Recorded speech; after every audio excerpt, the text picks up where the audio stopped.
News, we bring you the next day's stories the day before. Basically like time travel.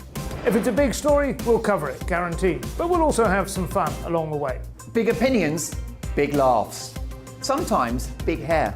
This is Headliners, the paper review show that won't send you to sleep like the others will. 11 p.m, 7 nights a week. Join us.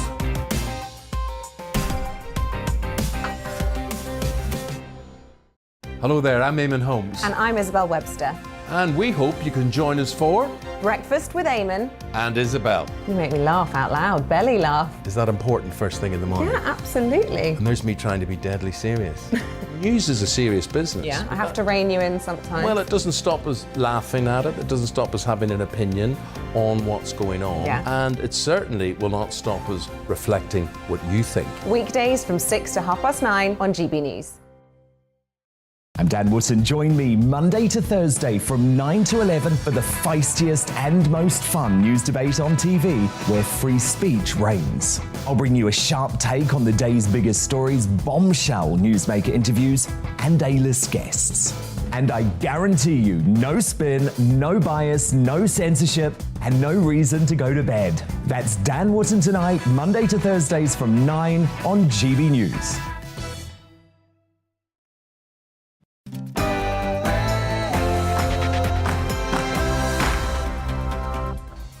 And welcome to a brand new week of On the Money, where as oil prices soar, hitting petrol and diesel costs, we're focused on the implications of this Russia-Ukraine conflict on you and your family. I'm Liam Halligan, and for the next hour we'll be discussing how this military battle in Ukraine has sparked economic war between Russia and the West, impacting fuel, heating and food prices. The military and humanitarian implications stemming from Russia's invasion are, of course, of huge importance, but so is the economic fallout for the UK and the world. All that after the GB News headlines with Rosie Wright.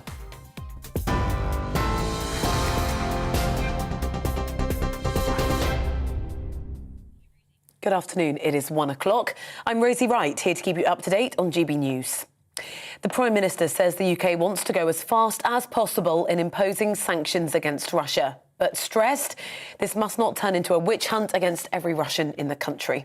The comments come after he met the Canadian Prime Minister and Dutch Prime Minister RAF Northolt in London. Boris Johnson said thousands of visa applications from Ukrainians fleeing the war are being processed in the UK. He added the UK will have a system that is as generous as it can be, but that there will be checks on who's coming in. Putin is doubling down on his aggression and he is deciding to attack in a pretty indiscriminate way.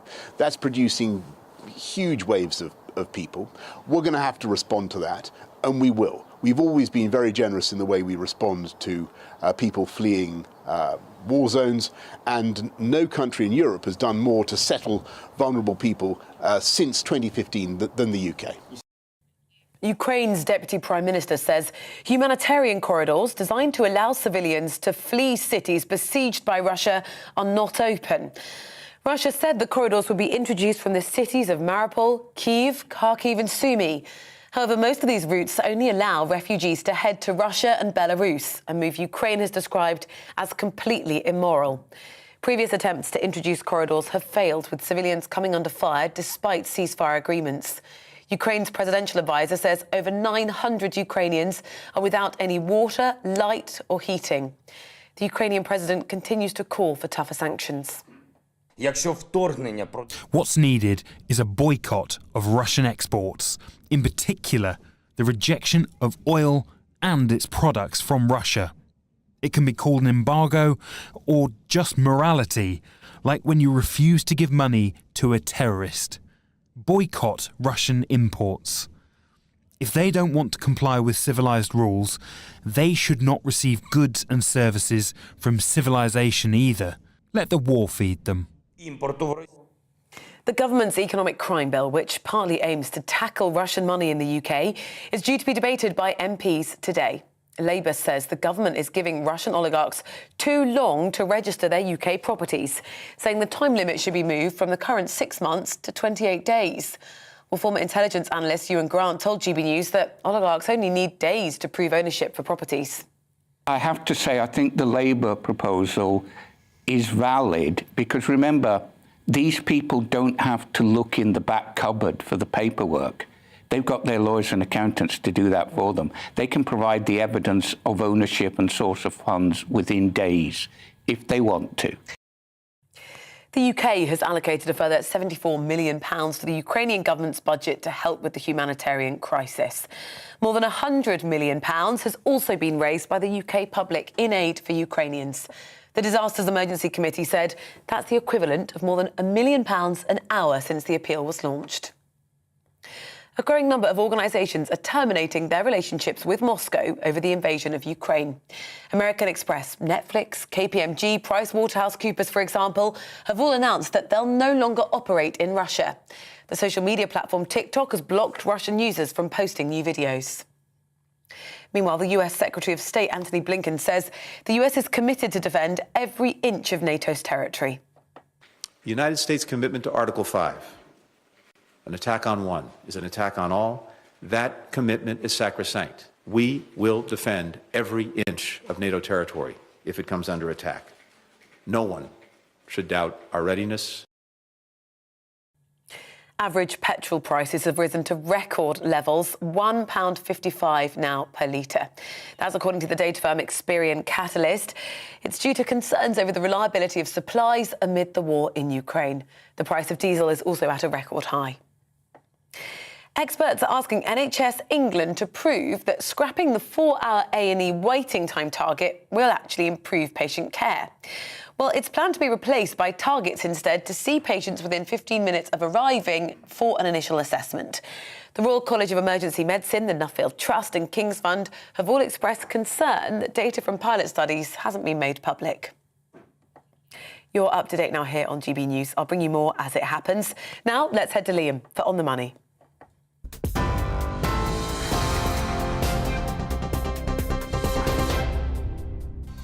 And coming up on the money today, oil prices soar as US lawmakers discuss banning crude exports from Russia to the West.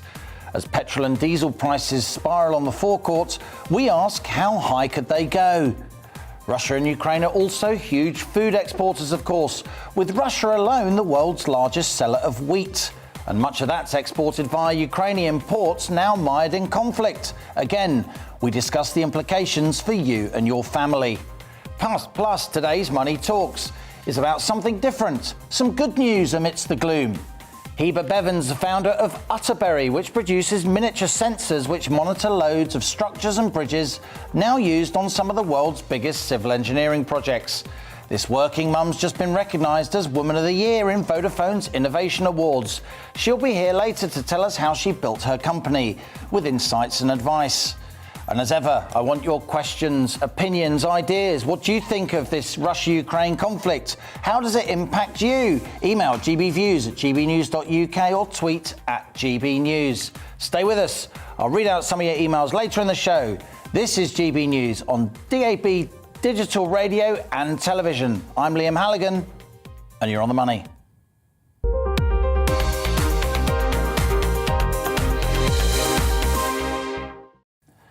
Now, this is, of course, a military war between Russia and Ukraine. But be in no doubt, Russia and the West are also at war, an East-West economic conflict. I don't see British or American boots on the ground in Ukraine anytime soon. And I don't predict a NATO no-fly zone either. But the West has met Putin's aggressive invasion rightly with unprecedented sanctions on the Russian economy. And that's impacting not just Russia, but the cost of living across the West, including the UK, and that affects you and your family. With the US Congress now debating a ban on Russian oil exports, crude prices this morning hit almost $140 a barrel, a 15-year high. Russia pumps over 10% of the oil the world uses each day, and if we do ban Russian oil exports, Moscow could be provoked to cut gas supplies to Western Europe, which relies on Russia for 40% of our gas. Petrol and diesel prices have soared since Russia invaded 2 weeks ago. And now this US draft law, which could embargo Russian oil, has sent prices on the forecourt higher still. Over the weekend, petrol and diesel topped £1.70 per litre in some parts of the UK, more than 20% up on recent weeks. Industry insiders tell me we could soon see £2 a litre. For many of us, filling our cars and vans isn't a luxury. We need our wheels for work, to earn a living, or at least try to. And this East-West economic war means household utility bills are also set to rise, given that we use gas to generate much of our electricity. Back in October, energy regulator Ofgem capped average household utility bills at £1,277 a year. We already know that cap goes up to £1,970 next month. That's a massive 54% rise. But as this conflict causes global energy prices to spiral, we could see average utility bills hit almost £3,000 this autumn. That would be more than doubling in a year. Russia and Ukraine also account for a third of global wheat and barley exports and a fifth of all maize, much of it shipped through Ukrainian Black Sea ports now mired in conflict. And that's why global food prices are also soaring. And as UK farmers will tell you, fertiliser prices are also spiralling upward again. Russia and its ally Belarus are among the world's leading exporters. So higher cultivation costs will push up the price of food grown here in Britain too. Now, for months, On the Money has warned about this UK cost of living crisis. Each day, we offer advice while pushing the government to do more. Britain's right to counter Russian aggression with sanctions. But as this conflict escalates, the impact on living standards will be felt here too. And that's our On the Money question today. East-West economic war. What does it mean for you?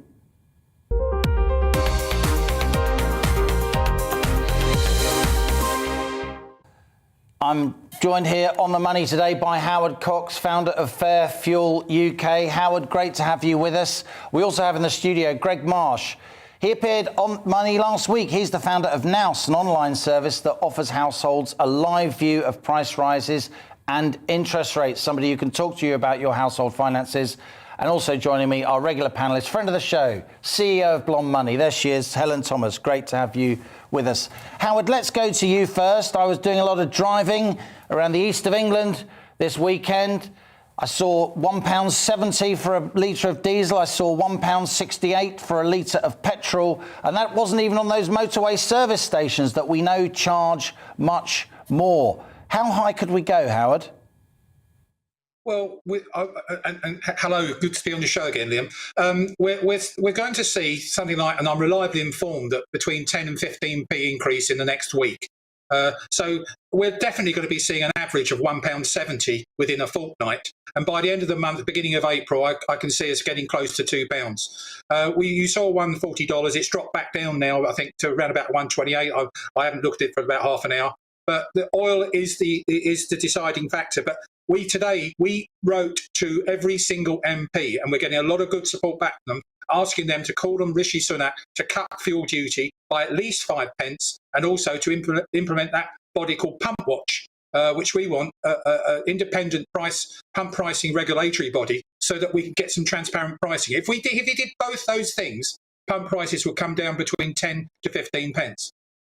You're right, Howard. Oil prices almost touched $140 a barrel overnight as news of that American draft law on banning Russian exports to the West emerged. It's since fallen back to around £1, $125 a barrel, but it's still obviously much higher. Oil was just $70 a barrel back in December, as you remember. I've written in the past about unscrupulous retailers using an inflationary environment to pump up fuel prices on the forecourt, forgive the pun. Do you think that's happening? Oh, it's been going on for years, Liam. This has been chronic retail fleecing of drivers willy-nilly. We do not know exactly when oil goes up or goes down, or when exchange rate changes. As you know, oil is priced in dollars. We have no idea what we pay you at the pumps. And this is why we're calling on the government to some sort of... We don't want a massive cap on pump prices. I don't think that's the right thing to do. We want transparency, so honest pricing.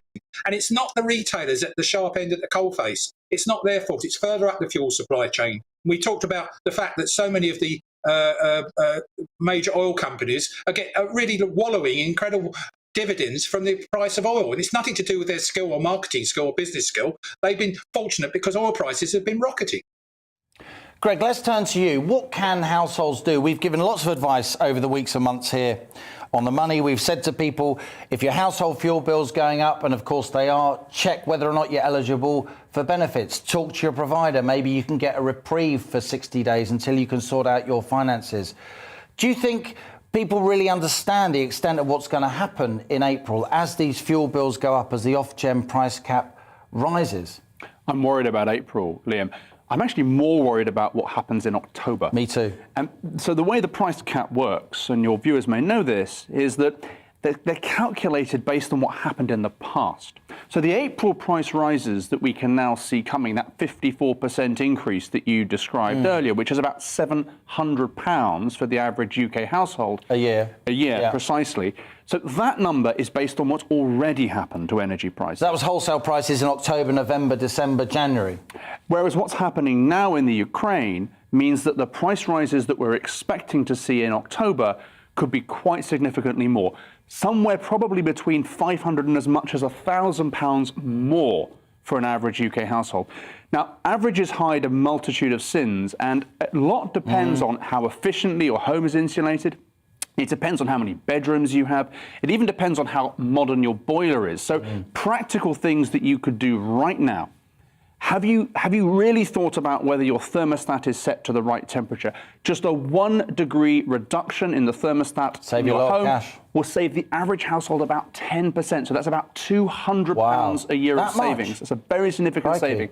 The other thing is you may want to check that the temperature, the thermostat is right for the flow on your combi boiler. Now, this is a bit more tricky to get right, but there are good resources online about how to do it. And again, the average household could save about £100 a year if they make that quick adjustment. And if you're not sure how to do it, then do check online. We have some resources on our site. That's now.co.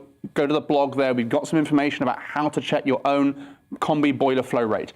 But these little changes do add up. They certainly do. We're going to carry on this discussion after the break. But Helen, coming to you, I was really struck when Howard Cox of Fair Fuel Campaign was speaking there about the pressure now that's on the Chancellor ahead of the spring statement on the 23rd of March.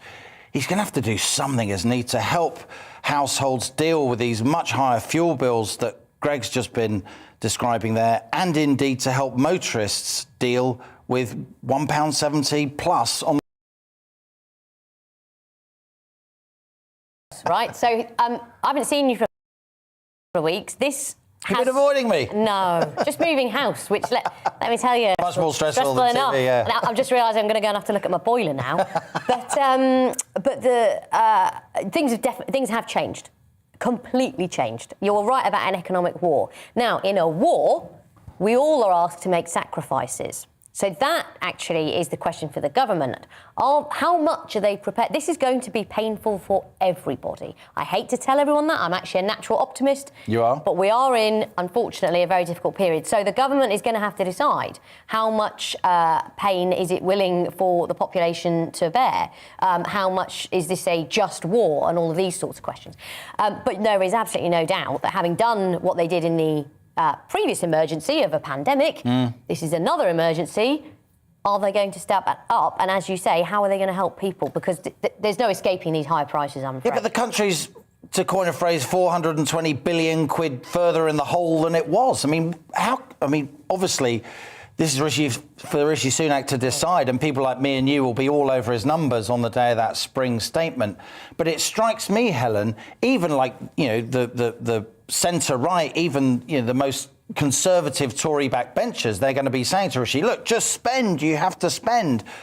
The Chancellor doesn't want to do that, of course. He wants to burnish his sort of prudent credentials, but he can always blame any extra spending on Russia, can't he? Well, exactly. I mean, we've had wars in the past, world wars, where which is when famously deficits do get racked up because you have to. You absolutely have to. So, well, you've said there's going to be pressure from the Conservative backbenchers on that, but there is still the group that say we're in that hole, don't get even further into the hole. So, really, we're stuck between a rock and a hard place. I'm sure most of us, our hearts don't bleed for the Chancellor because we're all going to be facing the brunt of this. But it's not an easy political calculation, that's for sure.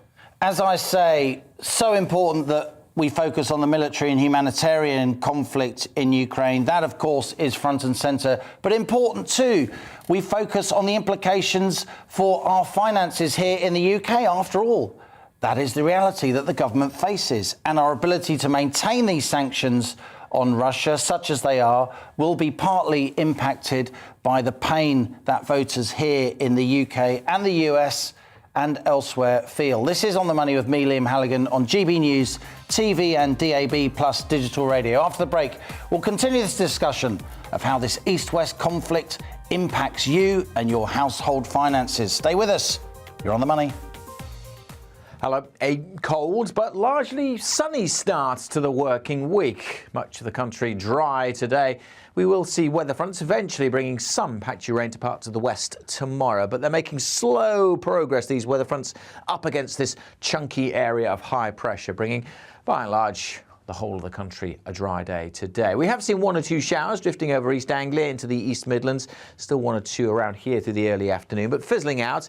A cloudier zone over parts of northern England, North Wales, but for most, dry, fine, with plenty of blue sky. There is a fairly brisk wind blowing, though, across the south. That is bringing a fairly chilly feel once more. Temperatures widely mid to high single figures, so cold for the time of year, but add on that wind and it feels quite a bit colder across much of southern England in particular. And it'll turn quite cold overnight tonight. We'll keep some cloud across the east and maybe even one or two showers just grazing into Cornwall, but the vast majority dry, and as skies start to clear later in the night, that blue on the map is a frost forming, certainly across the spine of the country. A bit too much breeze to have too much frost across the east and a bit more cloud further west, keeping temperatures up here. But for many, it'll be a cold, frosty start to Tuesday, a windier day as well. Again, much of central and eastern England, most of Scotland looking dry and sunny, but steadily clouding over from the west with some patchy rain by the end of the day into Northern Ireland, West Wales and southwest England too. But much of the day will be dry, certainly across the east, plenty of sunshine, but temperatures again, only single figures here. Further west, it is turning milder, but of course you'll have the cloud, and we will have some outbreaks of rain, which will just continue to trickle a little further eastwards as we go through Tuesday evening. Before that band of rain, that weather front fizzles out, there is another one waiting to push in slowly but surely as we head into Wednesday. That will bring some rain to Scotland and Northern Ireland. Much of the week there will be dry across the east, and after a cold start, things slowly turning a bit milder.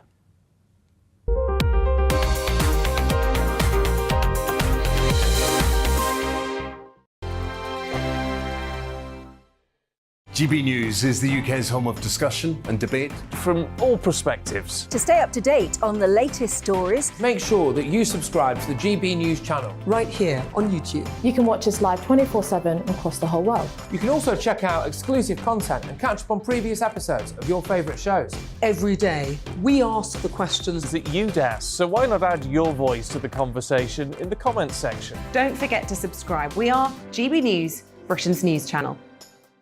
Every night at 11 on GB News, we bring you the next day's stories the day before. It's basically like time travel. If it's a big story, we'll cover it, guaranteed. But we'll also have some fun along the way. Big opinions, big laughs. Sometimes big hair. This is Headliners, the paper review show that won't send you to sleep like the others will.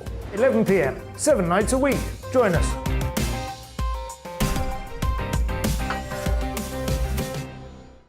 Hello there, I'm Eamon Holmes. And I'm Isabel Webster.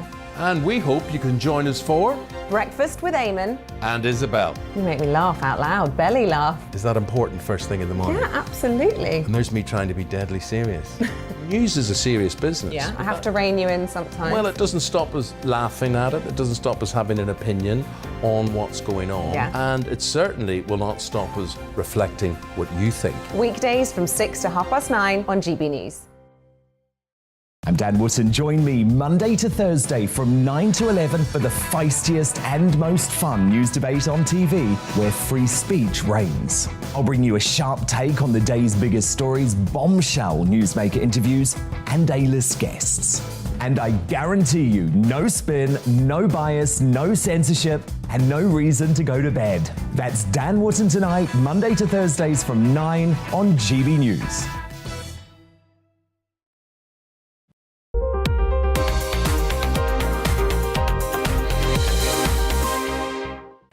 And welcome back. It's 1:23. You're on the money. We're discussing the impact of this Russia-Ukraine conflict and the related East-West economic war on living standards here in the UK. I'm still with my panel. Howard Cox, let's go back to you. You're founder of the Fair Fuel UK campaign.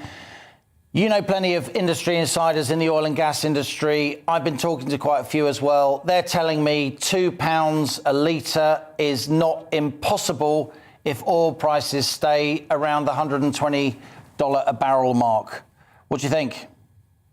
Absolutely spot on. We're seeing that already in motorway service stations, which are notorious for their high prices. Yeah, we will be seeing increases. We're definitely going to see 10 to 15p more increase in the next week.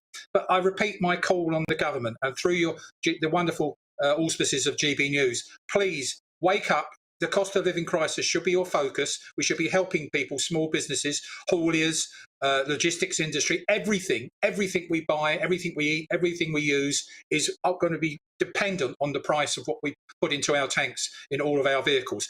Please, government, wake up, cut fuel duty. We're still the highest tax drivers in the world, even after 12 years of a freeze in fuel duty. It's about time they realise they've got to help. He did a great job with furlough and COVID. He's got to do a great job now, the Chancellor, with helping the cost of living crisis. It's got to do it. It may be a temporary fix, but it's got to do it now because the crippling effect on inflation, I can't bear to think about what it's going to do. Howard isn't exaggerating, is he, Helen? I mean, almost everything depends ultimately on transport, the price of petrol and diesel. I mentioned at the beginning of the show, you know, farmers' costs here in the UK, even if we grow our own food, trying to insulate ourselves from exports from Russia, fuel costs, fertiliser costs, a lot of that potash for fertiliser comes from Russia and Belarus, as you and I have discussed in the past. So what can Rishi do? Labour are saying there should be a windfall tax now on a lot of these big oil and gas companies, given that they're making big profits from these high oil prices. Do you think the government could entertain that idea? Well, I think they can entertain any policy if the pressure becomes tough enough. I mean, look at what they have done. A Conservative government has done things like effectively nationalise railways during COVID, paid people's wages, as we've just heard, for 18 months. But this is the problem when you get a crisis on top of a crisis. It's like having the 1918 Spanish flu and the next year, 1939, happens, potentially.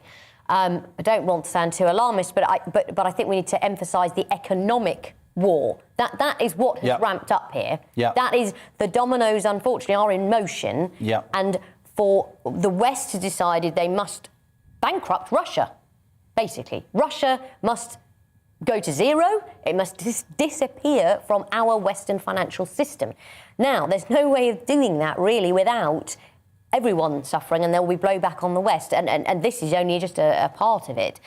So, as I say, I'm not a pessimist, but I think we have to be realists. I mean, I think down the line we'll be seeing things about people sharing car journeys, 50-mile-an-hour speed limits. I mean, that, I believe, came in the 1970s oil shock. I remember it. I was there. Came down. Power cuts. 3-day week. I mean, again, we're not being alarmist. I've sensed a real change in the national discussion, Helen, that I'm a part of, you're a part of, Greg's a part of.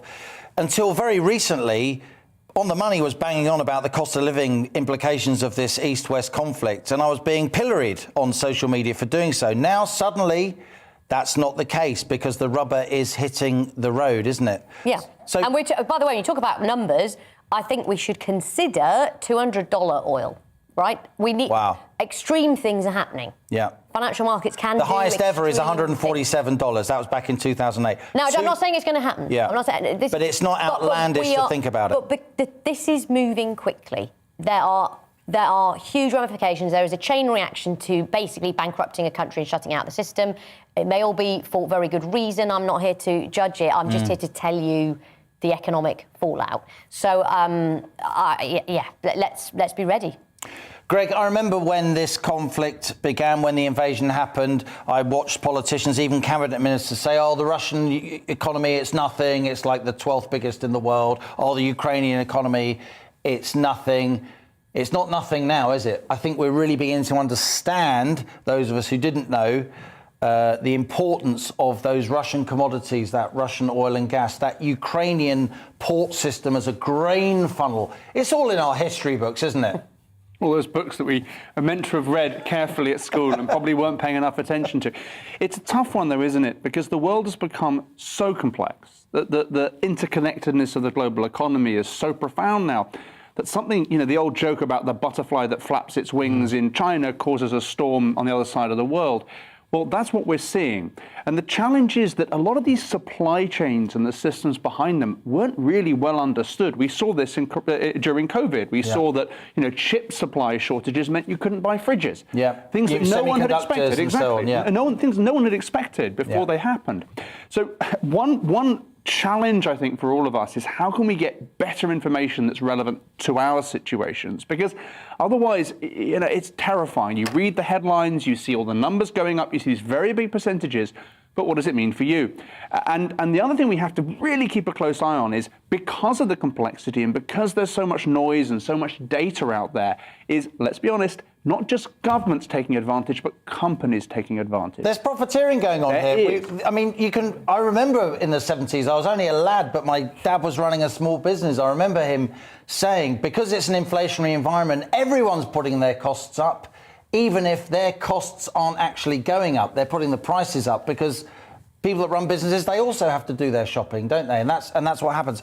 Howard Cox, let's go back to you. It strikes me that there is now a head of steam building up. So if you had one wish that the Chancellor would grant, what would it be? Would it be to scrap VAT on fuel bills for households? Would it be to freeze or even reduce fuel duty on petrol and diesel?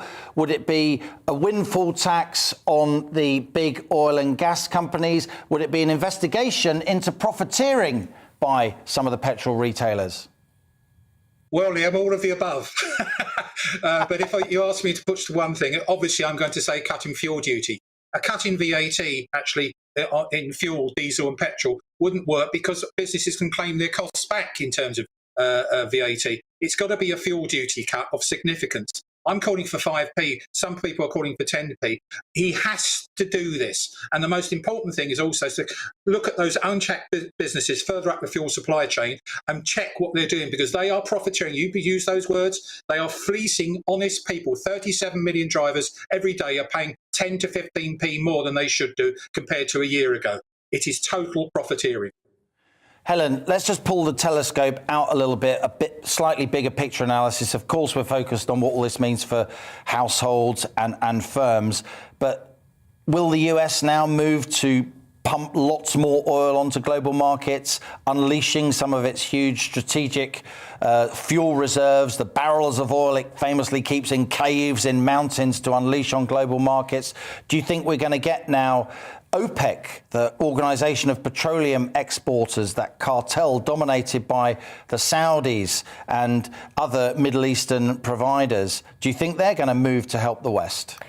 We are in that geopolitical game of chess, aren't we? I mean, I see over the weekend there was White House officials were supposed to have been travelling to Venezuela. There is the Iran deal going on. Where are you going to get the extra oil from? I mean, Massive oil providers, of course, the Venezuelans and the Iranians. If we choose to accept their oil. Exactly. And then there's the question of the leakiness of it. Yeah. Pardon the pun.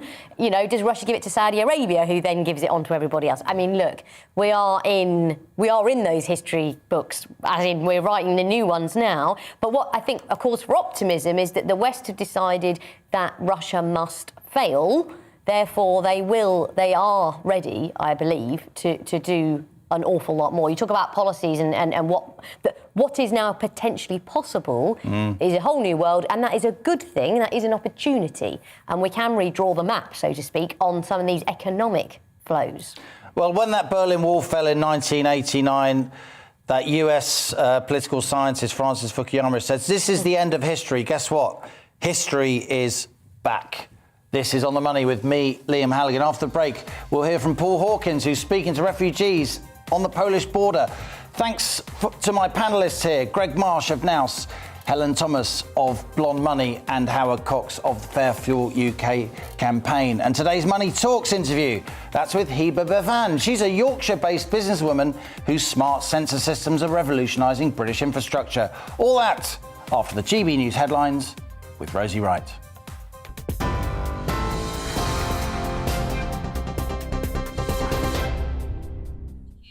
It's 1:33. I'm Rosie Wright, here to keep you up to date on GB News. The Prime Minister says the UK wants to go as fast as possible in imposing sanctions against Russia, but stressed that this must not turn into a witch hunt against every Russian in the country. The comments come after meeting Canadian Prime Minister and the Dutch Prime Minister at RAF Northolt in London. Boris Johnson said the UK will be as generous with visas as it can, but it won't scrap checks on who comes in. Putin is doubling down on his aggression and he is deciding to attack in a pretty indiscriminate way. That's producing huge waves of people. We're going to have to respond to that, and we will. We've always been very generous in the way we respond to people fleeing war zones, and no country in Europe has done more to settle vulnerable people since 2015 than the UK. Meanwhile, the Labour leader Sir Keir Starmer has accused the Home Office of a chaotic response to the Ukraine refugee crisis. It's very important that we provide a route to sanctuary for those that are fleeing for their lives, and the Home Office is in a complete mess about this. They keep changing the rules. The stories of what's actually happening on the ground contradict what the Home Office say. They've got to sort this out. A simple route to sanctuary. Ukraine's Deputy Prime Minister says humanitarian corridors allowing civilians to flee cities besieged by Russia are still not open. Russia said the corridors will be introduced from the cities of Mariupol, Kiev, Kharkiv and Sumy. However, most routes only allow refugees to head to Russia and Belarus. Ukraine has described the move as completely immoral. Downing Street has acknowledged that sanctions against Russia will affect the cost of living in the UK, but said it was important that President Putin's aggression against Ukraine was stopped. It says average petrol prices rose to a record £1.55 per litre due to concerns over the reliability of supplies. Diesel is also at a record high. You're up to date now here on GB News. We're on your TV, online and DAB Plus radio. Don't go anywhere. On the Money, we'll be back shortly.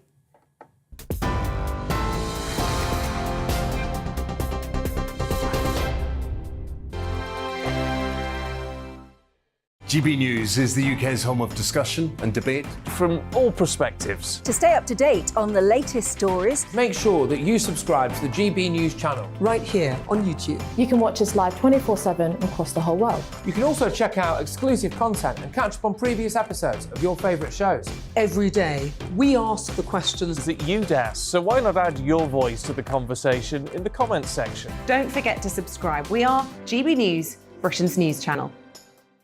Every night at 11 on GB News, we bring you the next day's stories the day before. It's basically like time travel. If it's a big story, we'll cover it, guaranteed. But we'll also have some fun along the way. Big opinions, big laughs. Sometimes big hair. This is Headliners, the paper review show that won't send you to sleep like the others will. 11 p.m, 7 nights a week. Join us.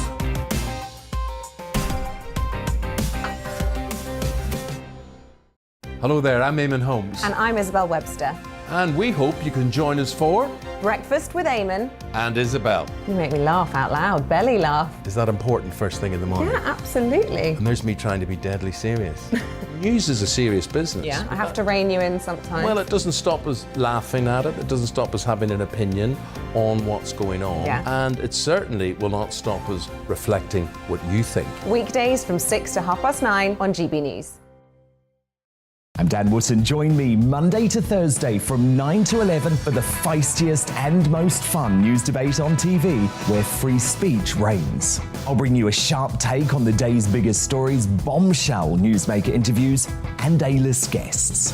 And I guarantee you, no spin, no bias, no censorship, and no reason to go to bed. That's Dan Wootton tonight, Monday to Thursdays from 9 on GB News.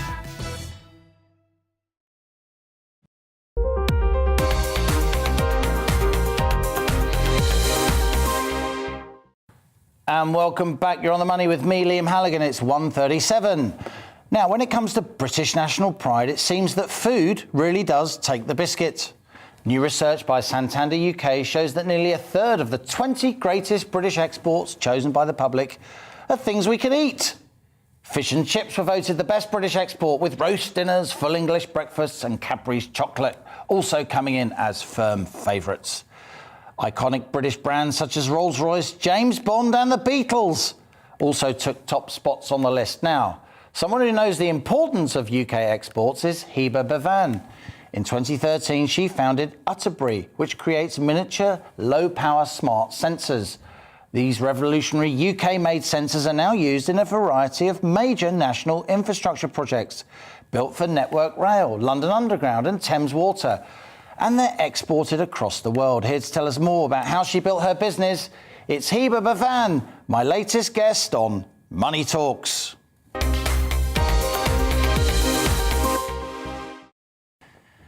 Heba, great to see you here in the On the Money studio. Thanks so much for coming in.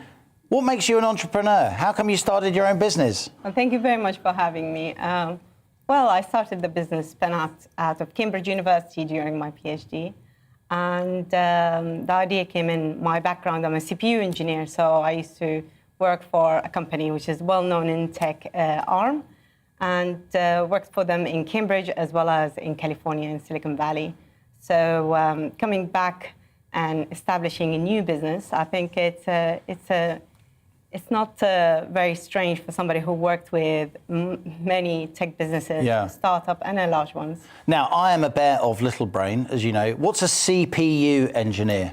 It's a central processor unit. So basically, every single mobile phone, computers, machine, it does need a central processor unit to make sure that it processes the data and analyze the data, and as well get us to use these devices in multiple different ways. So your mobile phone is not just your mobile phone, it's actually the way to view internet, have a game on it, watch telly, whatever you want. So it's not just a device that you can communicate and have a call, you could do emails, so multiple things. And these functionality is being actually monitored and formed by using a CPU, central processor unit, to enable us to do that. So you had this idea to manufacture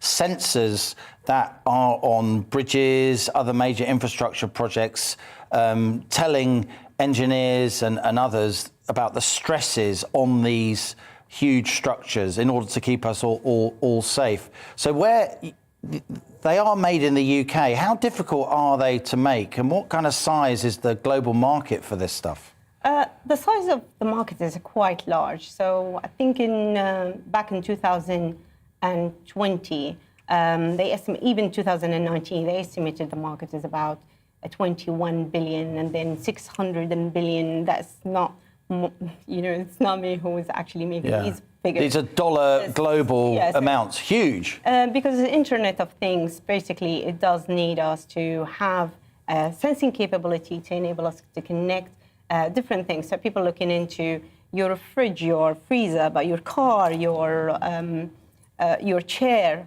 however you can communicate to them, and they can communicate to each other.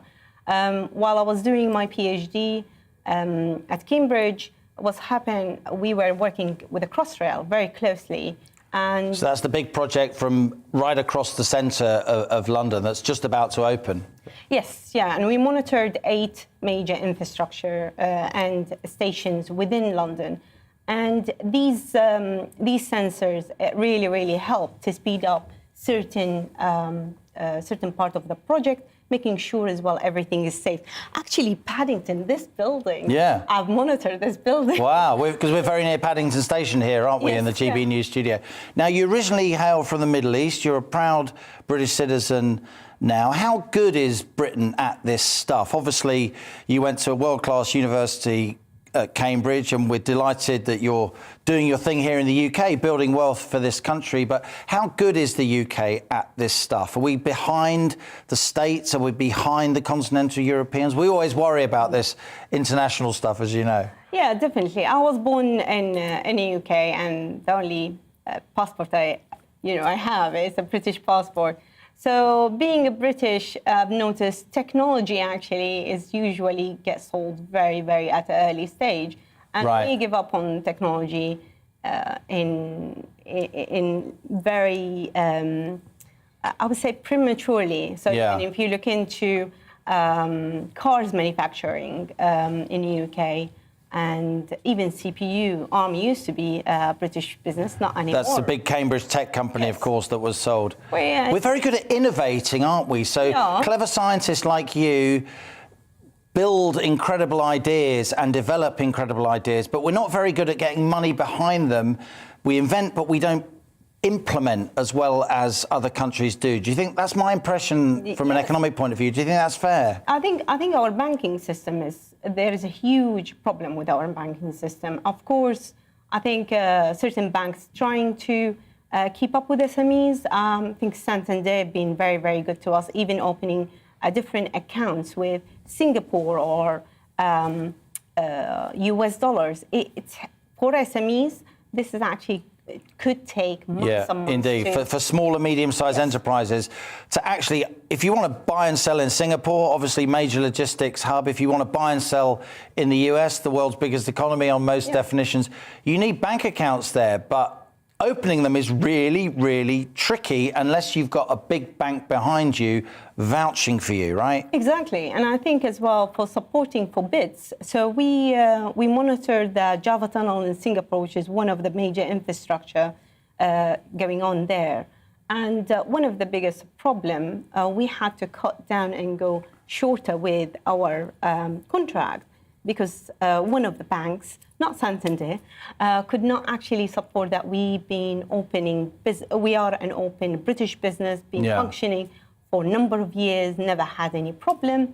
And we really struggled to get the bigger contract. However, when we got the first one, it enabled us to take the second and third one, because it is a unique technology, and what we provide, it's really very, very small sensors with lots of capabilities that is on one chip, analyze multiple sets of data, and these data, it's really incredible. It can give us a huge benefit from a safety. We can see some pictures there of your sensors, Heba. They look like little dishwasher tablets, if I may say so. I'm so sorry. I know they're much more sophisticated than a little dishwasher, but is that kind of the size that they are? They're like little lozenges? Yes, yeah, they are. Well, they come in different sizes, actually. Sorry. You're never going to forget that now. So we have lots of female viewers here on The Money, and so let's talk a little bit about that. You are a working mum.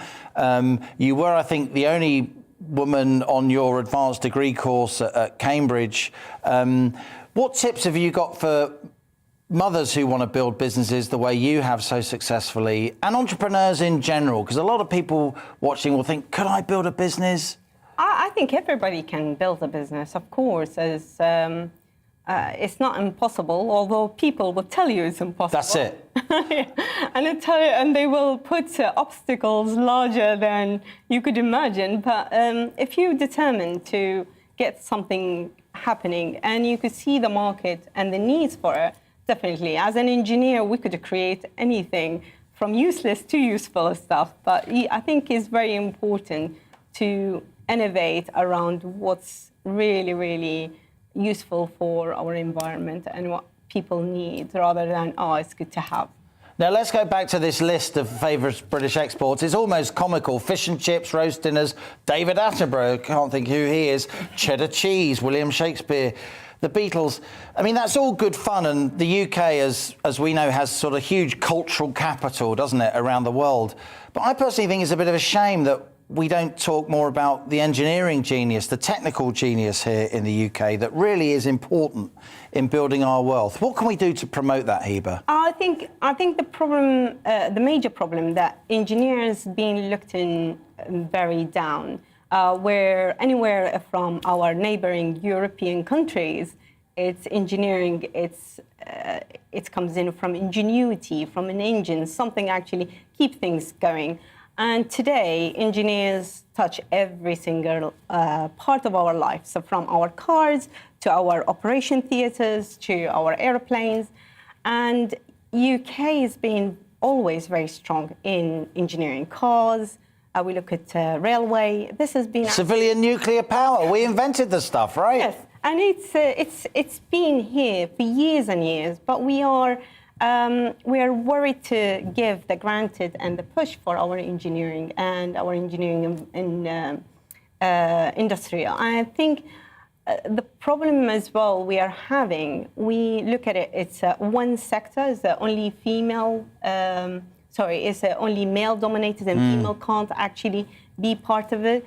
But we can, and it is open for everybody, and it's very diverse environment. So, and we want to be involved in that in a bigger scale. And I think British engineering all around the globe. So for really, really hard problems, we usually been asked to tackle these problems and consult on them. But we can actually manufacture them in this country, and that's what I'm trying to prove. That is, we really, really need to bring manufacturing to UK. I think it's very important that we saw Europe just announced a huge multi-billions of euros going to spend on chip manufacturing. We really need to do this, and we need to step up our game. Well, Hiba, you are an amazing advert for women in business, for engineering, for British tech, for British exporting, for British entrepreneurialism. Great to have you here on The Money as our latest guest. Hiba Bhavan, and all the very best with your business. Thank you very much. Now, over 1 million Ukrainian refugees have crossed the border into Poland. The United Nations Refugee Agency says this is now the fastest growing refugee crisis in Europe since World War II.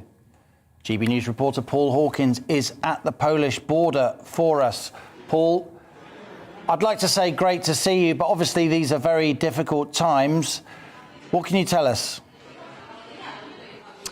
Yeah, very difficult times. You know, difficult to find an occasion when you can smile, but there are, moments of humanity, moments where smiling is possible. Indeed, it's important to try and smile as much as you can. But the latest figures show that over 1 million refugees have now streamed across the border from Ukraine into Poland, and that is the bulk of the total number that are coming across. 1.5 million in total, heading also to other countries, including Hungary, Slovakia, for example, also Moldova taking its share as well. But we are at Chelm station. We're about 20 kilometres from the border. Just behind me, they've actually moved the border here at the train station. So what you can see now, or at least a moment ago, there were lots of border control officials, and they had their stamps out, and people were coming through and getting their passport checks. If I look out of the window, you can see a train from Ukraine. That one's come from Kyiv. And there are some families who've we're not sure whether they've got off the train, or perhaps they're going on the train back to Kyiv, or maybe going on to another destination. But that's the Ukrainian train from Kyiv that's pulled into the station here at Chelm. And when the people come off the train, gone through passport control, they then come through the station here. They can pick up some sweets here for the kids. There's some forms there that can help them. Over here, some German medics have been helping with anyone that needs first aid. And then as we wander through the station, around the corner, there's some more aid that's been set up by volunteers. Here are some Polish volunteers helping the kids there. There you go, giving them some sweets there as they just come off the train, and some soft toys there. Really important to keep the kids going. He loves that. Bless him. So, yeah, everyone's trying to help out the best way they can. And the trains are supposed to arrive every half an hour or so, but frankly, there's no such thing as a timetable during episodes like this, during times like this. So the trains just kind of arrive as and when they can, and the Polish authorities go out to meet them. They meet them off the train, and then they bring them through passport control. And then from here, they start a long journey to a registration centre. They might spend a night or two here in Chelm, and then they may move on to another part of Poland or Germany or France. But I was speaking to one of the volunteers here earlier. She's nipped away for a moment, but I was speaking to her, and she said that every other house in Chelm is filled with the Ukrainian family at the moment, and they want to help as much as they can, but frankly, it is becoming more and more difficult to find semi-permanent and permanent homes in Poland at the moment. So people are having to go further to Germany, and the situation is only going to get worse because 1 million people have come here from Ukraine. The UN reckons that the total number of refugees who are going to leave Ukraine could rise to as much as 4 million, with 12 million internally displaced. So the situation is only going to get worse. Paul, you're going to be reporting throughout the day for us here on GB News. Just briefly, because we're almost at the top of the hour, is there any sign of any British presence there on the border in terms of officials, in terms of NGOs, charities, apart from your presence, of course? No, I haven't seen any British officials. That's not to say it's not happening along the border. That's not to say that there isn't any sort of British help that is here or is on its way here, but certainly in Helm at the Dorohusk border crossing, where I've been for the last sort of 3 or 4 days in that time space, in that little bit of the border, and it is a huge border. I haven't seen any British aid. There's been lots of Germans, Lithuanians, people from across Poland coming to help, but I haven't seen any British aid yet. But I should stress that doesn't mean that it isn't here and that, you know, Brits aren't doing their bit. Look after yourself, Paul, and I know you'll be reporting on other GB News shows throughout the day. Paul Hawkins there in Helm, which is about 20 miles from the Ukrainian border in eastern Poland. Just before we finish today's show, let's bring in some of your views. Mike says, surely a simple way of reducing the impact of increased gas and oil wholesale prices would be for the government to temporarily take a fixed amount in tax instead of a percentage. Couldn't agree more, Mike. Who knows? The Chancellor may be listening. Archie contacted us to say, I'm on universal credit and I can only afford to put my heating on from 6 p.m. until 10 p.m. The rest of the day I sit with a jumper on and under a blanket. If the cost goes to £3,000 a year, that's for his utility bill, that is £250 a month. No way can I afford that with the income I have coming in. Debbie contacted us on gbviews at gbnews.uk to say no one's talking about those of us who are on oil for heating and for hot water. We have to buy as we go. I just paid £505 for 500 litres. That sounds expensive. Thanks for all your emails today. We're going to carry on with this analysis in On the Money throughout the week of the implications of this Russia-Ukraine military conflict for you in terms of the East-West economic war. That's all we've got time for today. So thanks for joining me here on GB News TV and DAB Plus Digital Radio. Back tomorrow at 1 p.m. looking at how this East-West conflict affects you at home. This is GB News. I'm Liam Halligan, and that was On the Money. Hello. A cold but largely sunny start to the working week. Much of the country dry today. We will see weather fronts eventually bringing some patchy rain to parts of the west tomorrow, but they're making slow progress, these weather fronts, up against this chunky area of high pressure, bringing, by and large, the whole of the country a dry day today. We have seen 1 or 2 showers drifting over East Anglia into the East Midlands. Still 1 or 2 around here through the early afternoon, but fizzling out.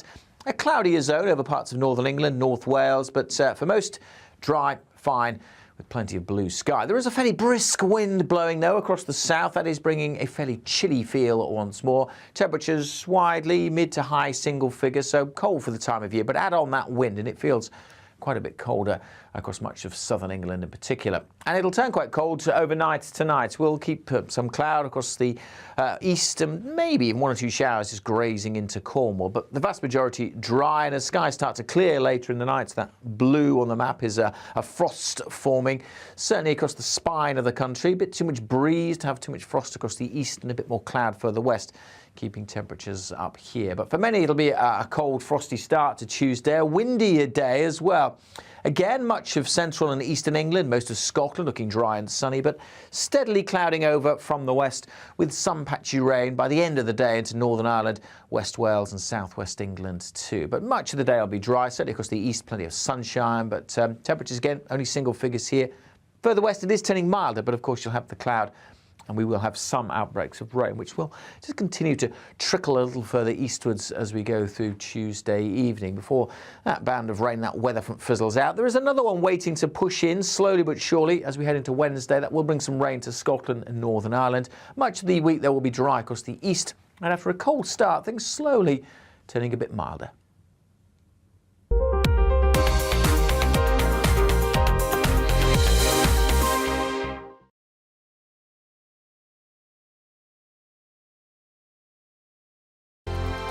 News is the UK's home of discussion and debate from all perspectives. To stay up to date on the latest stories, make sure that you subscribe to the GB News channel right here on YouTube. You can watch us live 24/7 across the whole world. You can also check out exclusive content and catch up on previous episodes of your favourite shows. Every day, we ask the questions that you'd ask, so why not add your voice to the conversation in the comments section? Don't forget to subscribe. We are GB News, Britain's news channel. Every night at 11 on GB News, we bring you the next day's stories the day before. It's basically like time travel. If it's a big story, we'll cover it, guaranteed. But we'll also have some fun along the way. Big opinions, big laughs. Sometimes big hair. This is Headliners, the paper review show that won't send you to sleep like the others will. 11 p.m, 7 nights a week. Join us.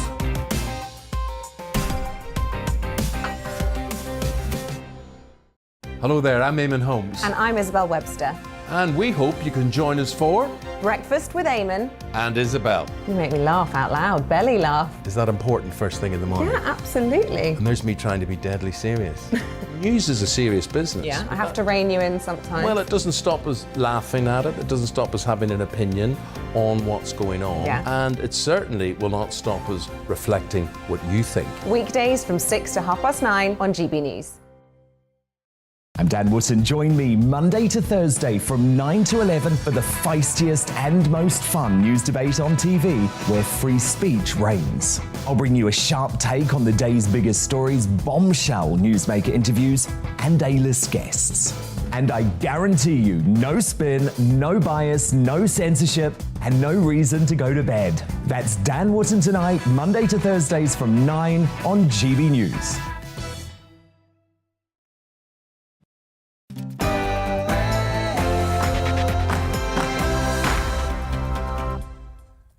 Well, Russia may have finally laid some cards on the table.